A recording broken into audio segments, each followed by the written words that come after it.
Graças a Deus, meus irmãos, a todos uma boa noite. Para mim, mais um momento de alegria estar aqui com os irmãos, num momento especial, onde nós iniciamos hoje, abrimos hoje aqui a campanha de missões estaduais, e é muito importante nós nos lembrarmos de nossas tarefas. Quando eu estava estudando o texto, que vou compartilhar aqui com os irmãos, eu me lembrei do pai de um amigo meu, que quando ele se aposentou, todas as vezes que alguém dizia que ele precisava fazer alguma coisa, aí ele dizia: por que é que eu vou fazer hoje o que eu posso deixar para fazer amanhã?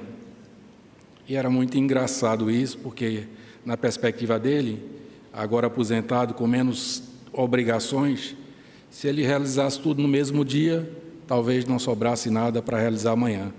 Mas eu considero isso um grande equívoco, porque nós temos, na realidade, muitas tarefas, e no reino de Deus, muito mais. Eu queria compartilhar com os irmãos o texto registrado no livro do profeta Ageu. Eu vou ler, em princípio, apenas 3 versículos, mas para o que a gente pretende fazer aqui nesse momento, nós vamos percorrer praticamente todos os versículos deste livro, né? Considerando que é o segundo menor livro da Bíblia, só tem 2 capítulos. E diz assim o texto: no 2º ano do rei Dário, no 6º mês, no 1º dia do mês, veio a palavra do Senhor por intermédio do profeta Ageu a Zorobabel, filho de Salatiel, governador de Judá, e a Josué, filho de Josadaque, o sumo sacerdote, dizendo: assim fala o Senhor dos exércitos, este povo diz: não veio ainda o tempo em que a casa do Senhor deve ser edificada. Não veio o tempo em que a casa do Senhor deve ser edificada. Vamos orar. Santo e eterno Deus, graças te damos, Senhor, por esse momento, e te pedimos, Senhor, que tu nos dê sabedoria, discernimento, poder do teu Espírito, Senhor, para proclamar a tua palavra, e que essa palavra faça diferença no coração dos meus irmãos e irmãs, assim como fez e faz em meu coração. Eu te peço isso humildemente, com o perdão dos nossos pecados, em nome de Jesus. Amém. Nós estamos aqui num momento em que o povo tem voltado do cativeiro lá na Babilônia. Lá atrás a gente pode ver lá em Crônicas, pode ver lá no livro de Jeremias, o momento em que, por desobediência contínua, cada rei que era levantado em Israel e depois também em Judá, muitos deles, como o texto sempre diz, não andaram nos caminhos de Davi, seu pai. E todas as vezes esses reis se colocavam contra a obra de Deus, adorando a outros deuses e levando todo o povo a pecar. Então, nesse momento, o povo começa a voltar. A primeira leva volta com Zorobabel, com o objetivo de reconstrução do templo. O povo volta com o objetivo: nós vamos voltar e vamos reconstruir o templo. O que é que acontece? Os fundamentos do templo são lançados, e aí alguns fatores externos e internos acontecem e levam a essa obra a ser paralisada. Quando eu li esse texto, 2 perguntas veio ao meu coração. E é isso que eu quero pensar com os irmãos. Primeiro é: por que Deus queria que o templo fosse restaurado? Qual o sentido do templo estar restaurado? E a segunda é o que isso importa, o que isso tem a ver conosco hoje. Então a gente vai dar uma analisadinha nesse texto, e eu vou dividir isso aqui em 3 pontos, para que a gente possa pensar e tentar responder essas perguntas. O primeiro ponto que eu queria ver aqui com você é que o profeta, ao levar a mensagem do Senhor, o profeta chama a atenção para a condição daquele povo, tanto material como espiritual. Então, o texto do capítulo 1, dos versos 4 a 15, ele vai falar de todas as lutas que o povo estava passando. Diz assim esse texto: acaso é tempo de habitardes vós em casas apaineladas, enquanto esta casa permanece em ruínas? Ou pois assim diz o Senhor, pois assim diz o Senhor dos Exércitos: considerai vosso passado. Tendes semeado muito e recolhido pouco, comeis, mas não chega para fartar-vos, bebeis, mas não dá para saciar-vos. Vestivos, mas ninguém se aquece. Quem recebe salário, recebe para o pôr um saquitel furado. Ele pede para o povo olhar tudo o que estava acontecendo, tudo o que já havia acontecido no passado, e mostra ao povo o porquê hoje eles passam por tal situação. Quando os alicerces do templo foram lançados, o povo estava em grande alegria, mas surgiram então fatores tanto externos quanto internos que levaram à paralisação da obra. A gente vai ver aqui os fatores internos, né? Vamos pensar aqui em Esdras, abrir aqui no livro de Esdras, de 1 a 4. O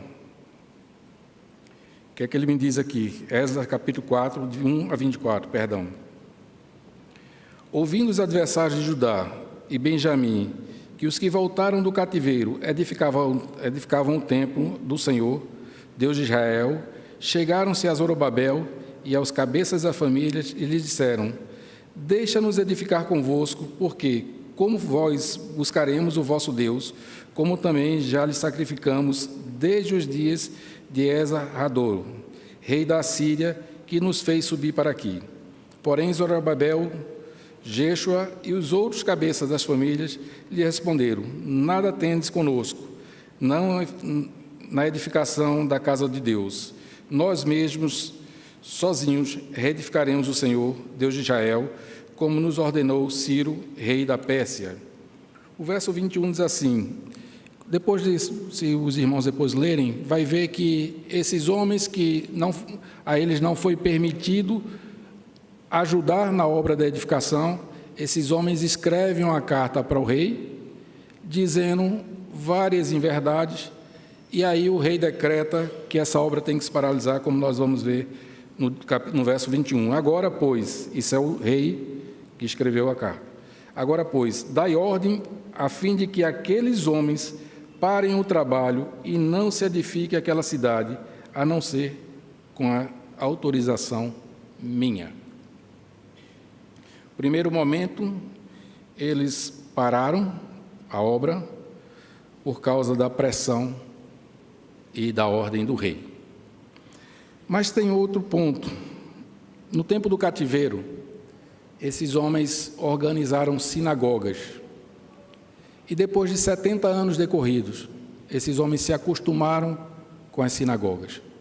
E aí deve ter passado pela cabeça deles: por que é que eu vou me indispor com esse povo se eu posso simplesmente congregar na sinagoga? Eu não preciso reconstruir o templo. Eu não preciso me colocar, arriscar minha vida, a vida dos meus familiares. É importante dizer, né, que por conta disso, eles também resolveram paralisar a obra. Quando nós não vemos motivos para lutar por alguma coisa, nós simplesmente deixamos de lado. Eu não sei se é assim com vocês, mas quando eu vejo que uma coisa não faz sentido lutar, eu particularmente digo: não vale a pena. Tem lutas que não valem a pena nós lutarmos. O outro ponto, por tudo isso que a gente viu no capítulo 1, de todas as dificuldades que eles passavam, que a colheita não era suficiente, que os recursos que de quem recebia salário nunca dava, que o que comia não fartava, os recursos eram escassos. E aí eles, não tenho que reconstruir o templo, o rei não quer, então eu vou usar o recurso pouco que tenho para cuidar das minhas próprias necessidades. Muitas vezes nós fazemos isso. Eu me lembrei de uma história de um menino cujo pai deu 2 moedinhas para ele e disse assim: olha, essa moeda aqui é do dízimo e essa moeda aqui é para você tomar um sorvete. E ele saiu andando para comprar o sorvete e brincando com as 2 moedas. E a moeda caiu e entrou no bueiro e ele não conseguia pegar. Aí ele virou para ele mesmo e disse: puxa, perdi a moeda do dízimo. Né? Casa onde a farinha é pouco, o meu pirão, ele é primeiro. Então os irmãos disseram: não vamos reconstruir, vamos cuidar de nossas casas. Esses foram 3 fatores externos que eu elenquei. Mas existem fatores internos, intrínsecos ao nosso eu.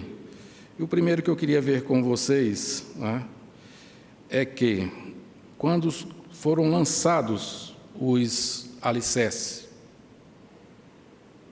aquele povo mais antigo que retornou, que tinha visto aquela grandiosidade do templo erguido por Salomão, e eles talvez olhassem as dimensões e diziam: é muito menor, vai ser muito acanhado. E o povo começava a chorar, essas pessoas começaram a chorar. E ao chorar, essas pessoas desestimularam os construtores. Precisamos entender o que realmente importa. Vamos dar uma passadinha novamente em Esdras 3, os versos 10 a 12. Diz assim: quando os edificadores lançaram os alicerces do templo do Senhor, apresentaram-se os sacerdotes, paramentados com a trombeta, e os levitas, filhos de Asaf, com símbolos para louvarem o Senhor, segundo as determinações de Davi, rei de Israel. Cantavam alternadamente, louvavam e rendiam graças ao Senhor com essa palavra: Ele é bom, porque sua misericórdia dura para sempre sobre Israel. E todo o povo jubilou com altas vozes, louvando ao Senhor por terem lançado os alicerces da sua casa. Porém, muitos dos sacerdotes, levitas e cabeças de famílias, já idosos que viram a primeira casa, choraram em alta voz quando à sua vista foram lançados os alicerces.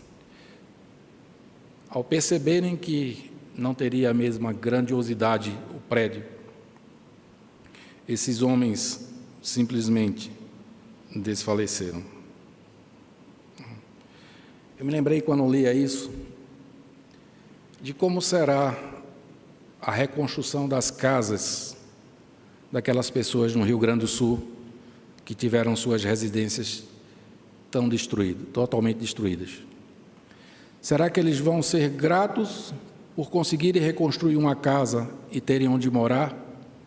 Ou eles vão prantear por aquilo que eles não vão ter, como tinham antes? Nós precisamos pensar muitas vezes nisso, porque muitas vezes nós murmuramos sem perceber que o Senhor está nos abençoando de forma diferente, mas Ele está nos abençoando. Não é?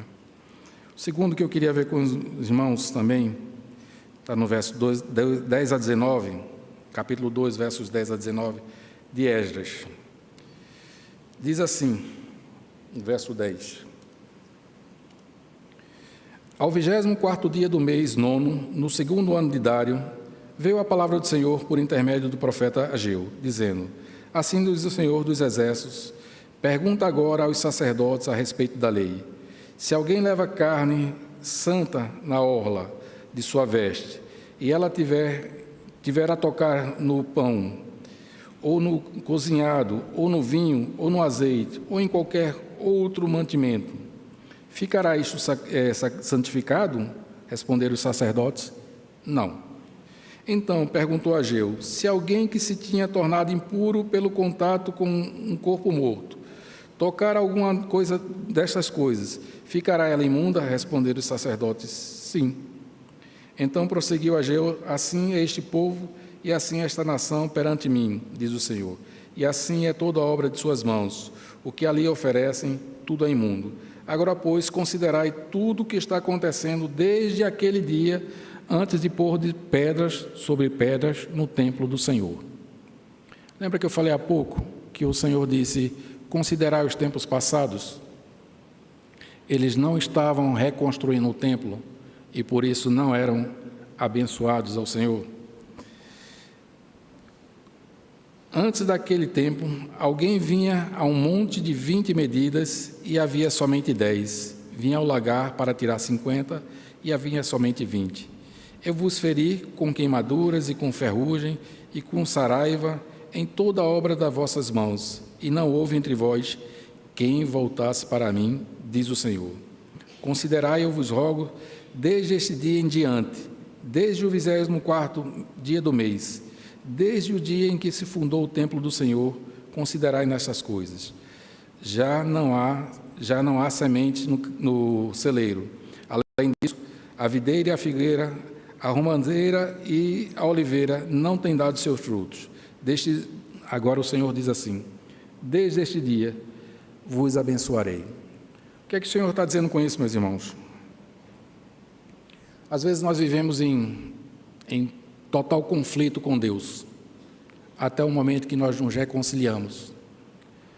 E às vezes nós estamos em extrema necessidade e queremos que isso se transforme de uma hora para outra.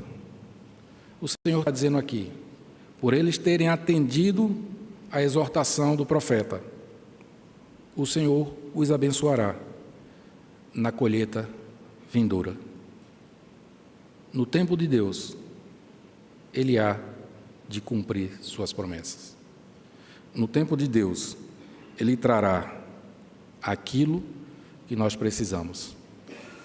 Mateus 6:33, capítulo 6, verso 33 diz, buscai, pois, em primeiro lugar o reino de Deus e a sua justiça, e todas essas coisas serão acrescentadas. Nossos sentimentos e ações devem ser motivados pela presença e pela busca contínua do reino de Deus. Podemos viver nossas vidas diárias, mas focado no reino. Devemos viver nossas vidas diárias focado no reino. Tudo aqui é uma questão de foco. Deus responde. Se o buscarmos, Ele nos dá o que é necessário. E eu queria partir para o último ponto, que vai do capítulo 2, dos versos 20 a 23. Mas eu vou voltar aqui na minha anotação, um pouquinho lá atrás. Em 1 Samuel, capítulo 7, os versos 12 a 13, diz assim, o Senhor falando com Davi, naquele contexto em que Davi diz que vai construir uma casa para Deus. O que é que Davi diz? Eu moro num palácio e a arca do Senhor está numa tenda ali fora, no meu jardim. Então Davi sente no coração a necessidade de construir a casa para o Senhor. E o Senhor diz assim, a partir do verso 12, quando teus dias se cumprirem e descansarem com teus pais, então farei levantar depois de ti o teu descendente e procederá de ti e estabelecerá seu reino. Este edificará uma casa ao meu nome e eu estabelecerei o trono do seu reino. Eu lhe serei por pai e ele me será por filho. Jesus várias vezes chama Deus de pai, né? Tem alguma coisa que aponta para frente. Se vier a transgredir, castigá-lo-eis com vara de homens e com açoites de filhos de homens. Mas a minha misericórdia se não apartará dele, como retirei de Saul, a quem tirei de diante de ti. Porém a sua casa e o teu reino serão firmados para sempre diante de ti. Teu trono será estabelecido para sempre. Davi decidiu construir a casa do Senhor. E nesse contexto, casa do Senhor, templo, Deus faz a promessa da linhagem eterna de Davi, quando viria o Messias através de sua família. Então aí a gente já pode pensar numa primeira resposta. Por que que Deus queria que o templo fosse reconstruído? o templo precisava estar íntegro para que a linhagem de Davi fosse restabelecida.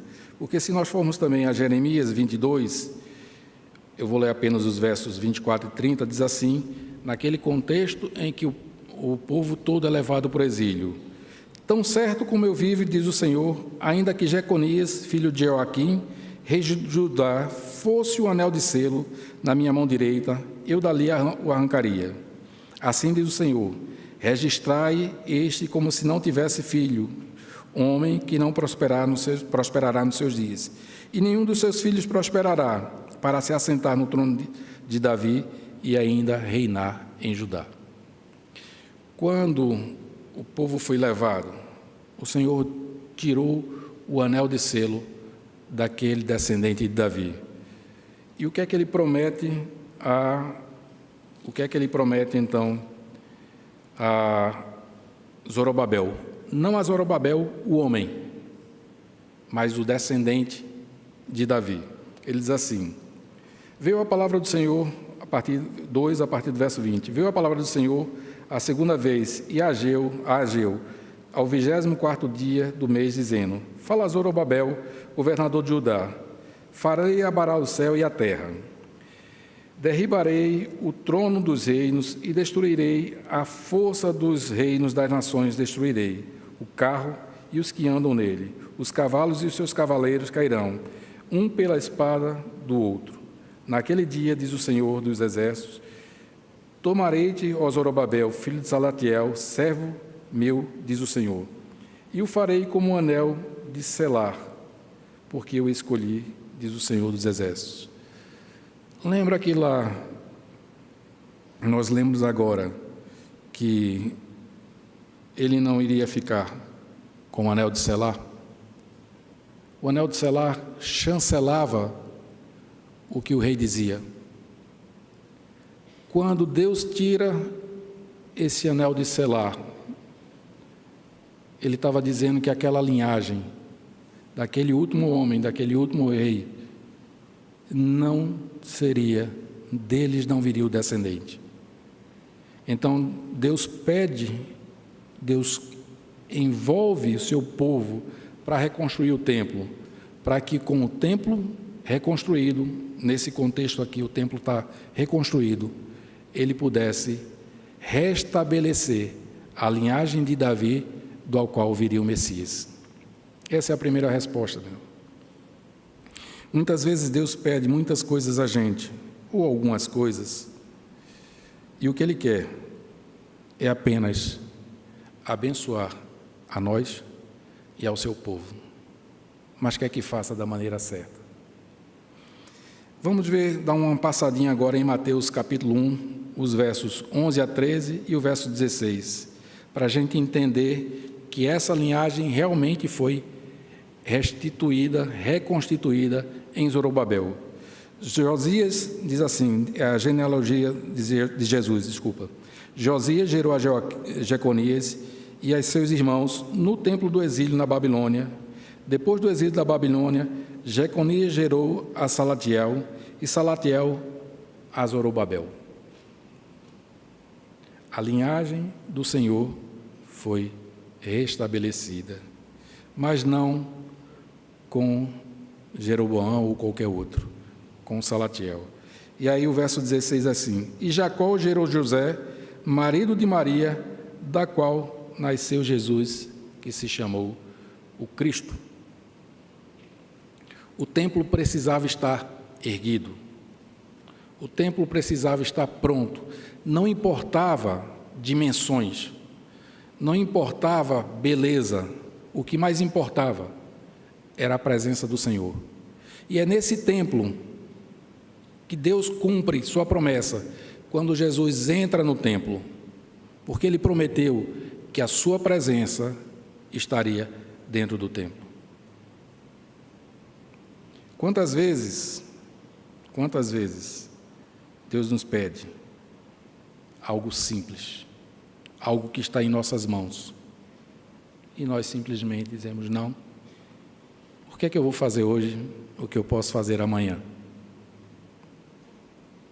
Quantas vezes eu deixo de fazer a obra do Senhor, porque eu considero que tem outras coisas que são mais importantes. Eu não venho ao culto, porque, sei lá, hoje eu quero ir no shopping, ou qualquer outra coisa. Existem motivos que são justificáveis e que nós entendemos, mas é uma questão de prioridade. O que é prioridade em minha vida? Buscar o reino de Deus. A busca do reino de Deus é a prioridade, a vida eterna é prioridade, porque tudo isso ficará para trás.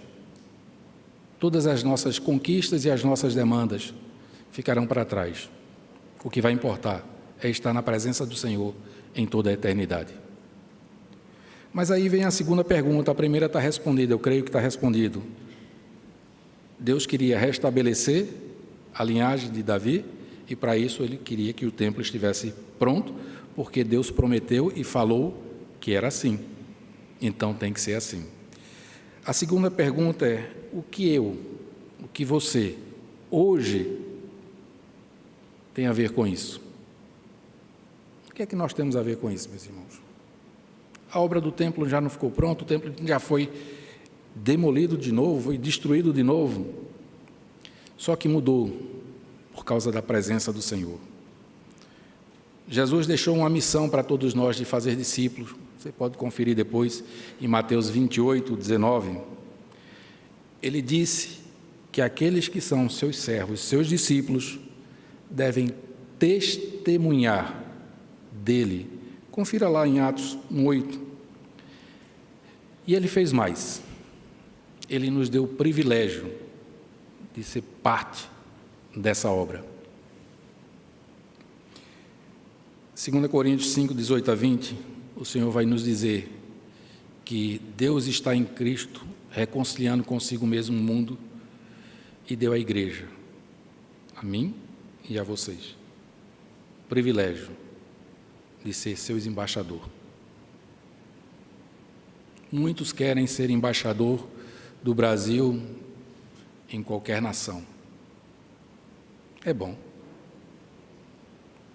Mas ser embaixador de Cristo, para mim, é muito mais importante. Porque essa obra não ficará aqui. Ela vai para a eternidade. Os discípulos, eles entenderam isso depois que receberam o poder do Espírito. Eles entenderam que Jesus se entregou naquela cruz por amor a mim e a você. E por isso, por amor a cada um de nós, todos os dias, do templo e de casa em casa, eles não deixavam de ensinar e anunciar que Jesus é o Cristo. Essa é a maior expressão de amor, meu irmão. Eu não sei se você tem algum parente que não conhece a Cristo e por isso não tem salvação. Eu não sei se você tem algum amigo que você ama muito, que não conhece a Cristo e que não tem a salvação. O que eu quero te dizer é que talvez ele não conheça a salvação se você não anunciar a Jesus.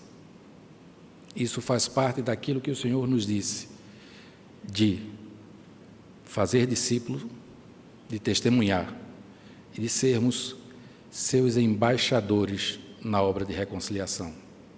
É isso que aquilo que estava em Ageu diz para mim hoje.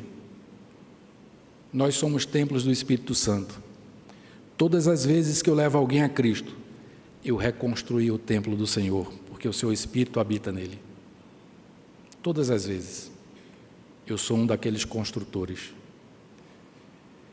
Dionísio Piper diz o seguinte: ainda hoje o povo de Deus faz muitas promessas vãs ao Senhor, votos feitos na hora da doença e não cumpridos na saúde, promessas esquecidas de contribuir para a campanha, votos feitos depois de um sermão de consagração e logo esquecido, promessas vãs de tornar-se dizimista fiel. Continua ele: se todos os nossos votos se cumprisse, haveria um meio suficiente para todos os projetos evangelísticos, a construção de templos, escolas, clínicas, hospitais.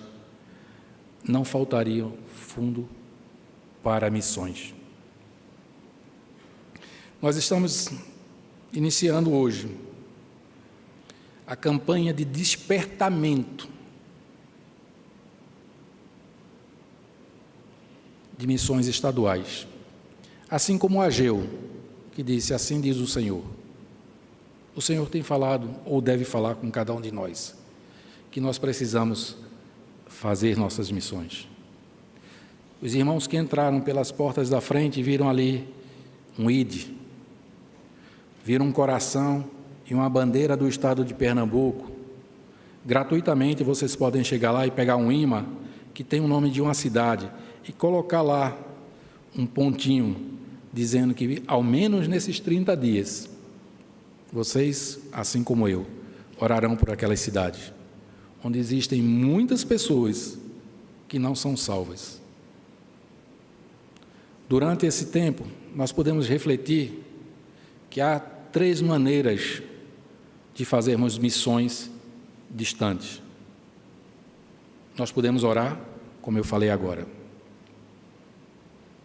Nós podemos ir, conhecer aquele campo missionário, fazer uma ação evangelística, participar da igreja que tem ali e comungar com os irmãos e estar com os irmãos. Ali tem o nome ID. E nós podemos contribuir para essa campanha. Para quê? Tendo em vista que eu não posso ir para longe. As nossas juntas, e no caso específico, a nossa junta de missões estaduais, tenha recurso para manter os homens e mulheres que se deixaram tudo para trás e foram para o campo, como boca de Deus e como irmão meu, proclamar a salvação para aqueles que não conhecem. Isso é uma coisa muito boa, e eu tenho certeza que agrada ao Senhor. Mas também temos que lembrar que somos missionários. Primeira carta do apóstolo Pedro, capítulo 2, os versos 9 e 10, nós somos lembrados que nós fomos resgatados para proclamar as boas novas daquele que nos resgatou. E eu preciso fazer isso em toda a esfera dos meus relacionamentos, na minha família, na minha escola, no meu trabalho. Quando eu vou visitar algum parente no hospital, tem outros lá que precisam de um conforto, eu posso orar. Quando eu pego um táxi, ou um Uber, ou um ônibus, tem alguém que sentou junto de mim, eu posso compartilhar. Claro que tem pessoas que não vão querer, não vão abrir espaço. Mas não se enganem, assim como aquele povo lá atrás arrumou desculpas razoáveis para não fazer a sua parte. E Deus disse: vocês não prosperarão. Deus não está falando só de questões pecuniárias, de bens materiais. Está falando de um espírito que encontra paz. Eles não tinham paz. Jerusalém, naquele tempo, estava reduzida a 50 quilômetros quadrados. Um reino que Davi deixou tão grande, agora era deste tamanho, e os inimigos todos à volta. Eles não tinham paz. E essa é a promessa do Senhor.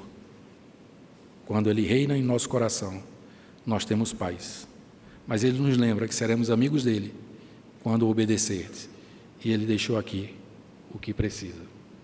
Amar uns aos outros, como eu vos ameis, fazer discípulo, testemunhar e ser agente de reconciliação. Isso é ato de amor, meus irmãos. Isso é um ato de amor a Deus e ao próximo. Minha oração mesmo é que cada um de nós assuma diante de Deus o compromisso de orar, isso não lhe custa, de ir quando for possível e de ofertar para que aqueles que estejam lá nos campos tenham o seu sustento. Mas que também eu me comprometa diante do Senhor a pregar o evangelho dele, vivendo, falando da forma que melhor convier para cada situação. Esse compromisso não é comigo, esse compromisso é com o Senhor. E é isso que Ele espera de cada um de nós. Quando nós entendermos que isso é prioridade em nossas vidas, nós vamos ter um amor tão grande em ganhar vidas para Jesus, que vamos fazer como aqueles discípulos. Todos os dias, no templo e de casa em casa, não deixavam de ensinar e anunciar que Jesus Cristo Jesus é o Cristo. Eu não quero que vocês saiam tristes, mas eu quero que vocês saiam motivados para que coloquem Deus como prioridade. Toda aquela questão ali atrás era uma questão de prioridade, de foco, de saber o que verdadeiramente importa. Continue com seus afazeres, mas sem esquecer que através do seu dia a dia você pode proclamar a Jesus a toda criatura. Deus abençoe.